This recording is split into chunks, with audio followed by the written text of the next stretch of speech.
Good morning. We're here this morning at Morning Star Baptist Church in Mattapan to highlight a very important community partnership that's creating important access to the COVID vaccine in this community.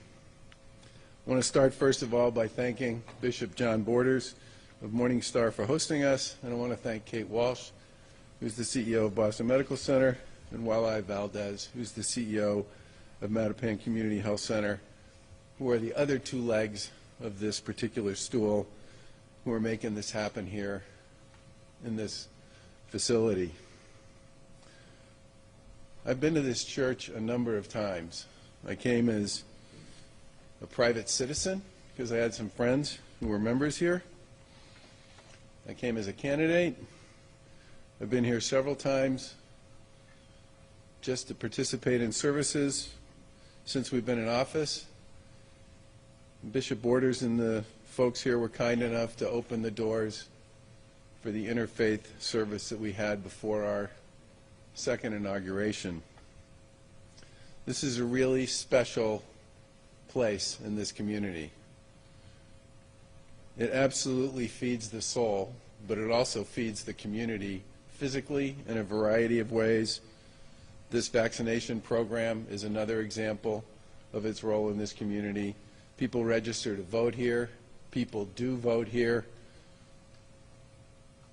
And it's great that BMC and Mattapan and Morning Star have come together to create this very special program for vaccinating folks here in this community. And I do have to say one final thing. I had made arrangements to come speak here in a traditional way, in a traditional service, in around January, maybe, of last year. And Representative Holmes is here as well, who is, I always see whenever I'm anywhere in this general vicinity for any reason, on anything. He's a wonderful advocate for these folks. But I made an arrangement with the bishop to come over and speak and be part of a traditional service here. And between the time that appointment was made and the time I came here, the pandemic had begun, the emergency order had been written, and the bishop and I talked about whether it made sense to come anymore, given that there wasn't going to be anybody in the church. And we made the decision that I should come and I should participate, because at the end of the day, people were going to need that sense of familiarity, whether it's in person or streaming, that so many, especially in a moment and a time of high anxiety, come to depend on. So this was actually one of the last places I visited in a traditional way, in a very untraditional circumstance, before this all really got going. And I just want to say how much I know the faith community across the Commonwealth has played such a major role in helping people weather the storms of the past year. And in addition to that, like what people have done here at Morning Star, been such big supporters of the people in their communities as people have worked their way through all this. Before I talk about the clinic here, I do want to give a quick update on what's going on with COVID here in Massachusetts. The Department of Public Health reported 1,428 new COVID cases yesterday out of a test population of 102,571. There are currently 760 patients hospitalized for COVID-19, 183 of which are in the ICU. Hospitalizations are down about 70% since they peaked in January. And the 7-day average positive test rate is at about 1.7%, which is down from around 8.5% back in early January.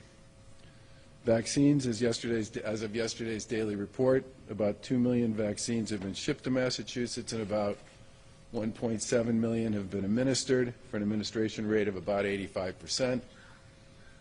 About 550,000 people have been dosed twice, and about 1.2 million people have been dosed at least once.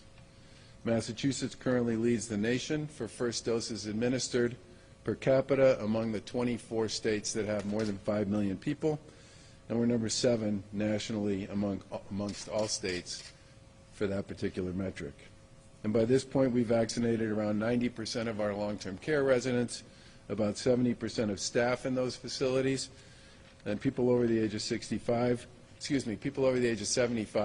we vaccinated about 68% of that community. Over the weekend, we learned that Johnson & Johnson's vaccine was approved by the FDA for emergency use, and the introduction of that vaccine over time will certainly dramatically boost our vaccination efforts here and the vaccination efforts in so many other places as well. As people know, we have a lot more capacity than we have supply, and while demand will obviously be much more significant than supply, the good news here is having another effective vaccine for all eligible residents produced by a third manufacturer should mean a big increase in the number of vaccines that are available for first doses or single doses here in the Commonwealth. And we look forward to continuing to distribute vaccines through a number of different provider organizations across the Commonwealth. As I mentioned, new cases and hospitalizations have been declining now for about 2 months, which has enabled us to safely reopen additional parts of our economy. Today, the Commonwealth re-enters Phase 3, Step 2 of our reopening plan. And that means capacity limits for most industries have increased to 50%. Health protocols remain in place for all sectors, including requirements around masking, social distancing, cleaning, and a variety of other measures. The additional reopening measures are possible because of the positive trends we've seen in the public health data and the ongoing process associated with the vaccine rollout. It's obviously great to see the data moving in the right direction so that we can make it possible for people to reopen on a phased basis. The decision, obviously, to close down over the course of the past year at various points in times and restrict what people can do have been extremely difficult and have come with significant negative consequences of their own. But the data, as it's been reported for the past couple of months, shows we're heading in the right direction, and that makes it possible for us to make some adjustments. It doesn't mean, however, that people can or should let down their guard. Everybody knows what it takes. Wearing masks, socially distancing, washing your hands, not participating in a lot of informal gatherings with people who aren't part of your household bubble, and understanding and recognizing that caution remains the watchword here. But this vaccine is obviously a critical part of how we get to the next normal.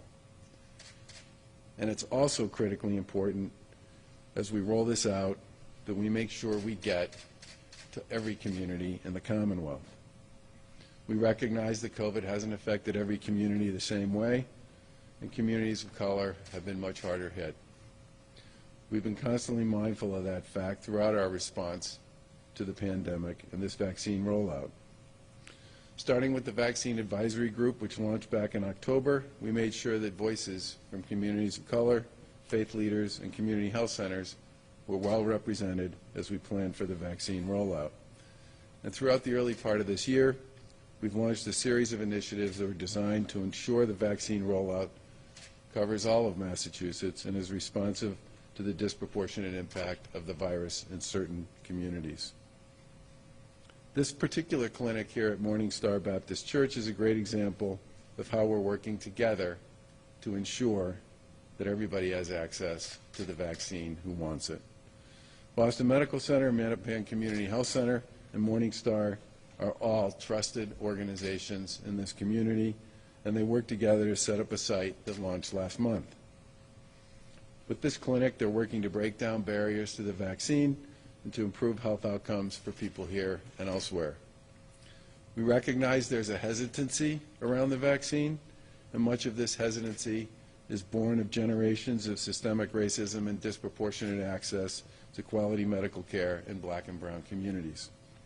These trusted neighborhood-based institutions are a key part of how we overcome that challenge.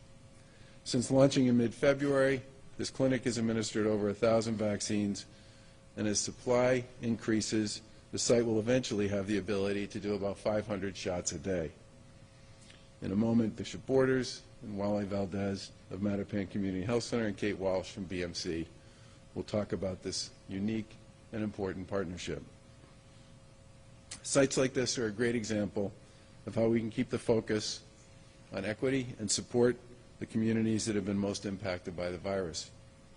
We're committed to being an active partner to support these same goals. Just about a month ago, we launched a $2.5 million public awareness campaign to address some of the issues around vaccine hesitancy, and it featured a diverse group of clinicians who spoke specifically about the safety and efficacy of the vaccine.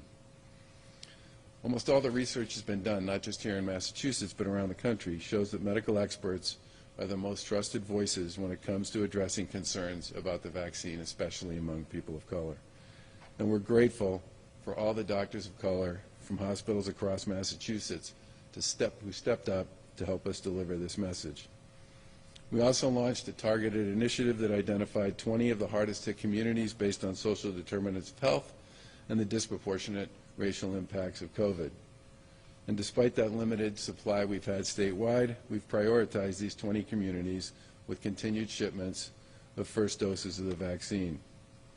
We're also supporting existing outreach efforts in these communities with a $4.7 million program to increase awareness and access along the lines of what might actually look a bit like a traditional campaign. Those funds are going to be used to support two organizations, Archipelago Strategies Group and Healthcare for All, both of which specialize in this kind of outreach.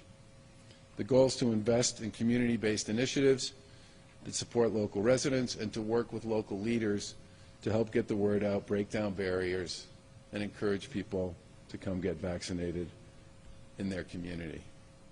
We want to specifically focus on people of color, on homebound seniors, on disabled individuals, and other hard-to-reach populations. We've also invested $1 million in the Mass League of Community Health Centers to support similar work to increase vaccine awareness and disseminate culturally relevant educational materials in those communities that they support. And in partnership with the City of Boston, we launched a mass vaccination site at the Reggie Lewis Center to make sure people in communities like Roxbury and Mattapan had close access to a highly efficient, large-scale vaccine clinic. In the coming weeks, we'll continue to build on these initiatives, to continue to work to create trust and to promote access, and to always work with key partners who are on the front lines, who know these communities best of all.